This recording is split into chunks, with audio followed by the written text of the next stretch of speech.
Sa mga balitang tinututukan, patuloy ang ginagawang hakbangin ng pamahalaan upang maisalba ang buhay ng isa nating kababayang Pinay na nakatakdang bitayin sa bansang China.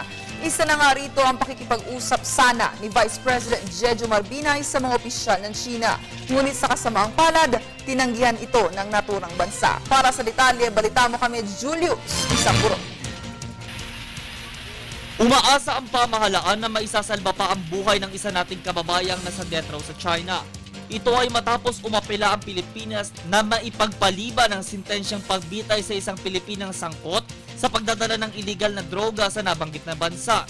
Una rito'y tumanggi ang China sa gagawing pagbisita ni Vice President Jeju Marbinay para sa nasabing apela, kaya't hindi natuloy ang dapat pagbiyahin nito.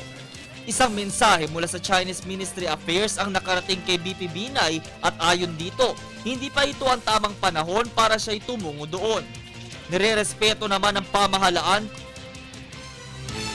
ay nasa kanilang apela, pero hangad pa din nila itong maisa. Nakataktang gawin ang sintensya sa ika-2 ng Hulyo ng kasalukuyang taon.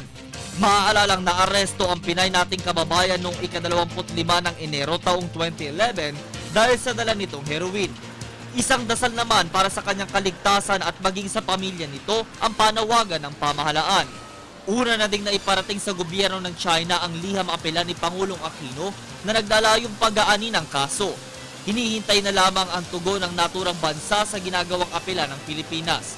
Hanggat may natitira pa umanong panahon at oras ay gagawin ng pamahalaan ang kanilang makakaya para mailigtas ang ating kapwang Pilipinong hahatulan ng bitay. Ako, si Julius Isamburo, nag-uulat para sa telebisyon ng Bayan.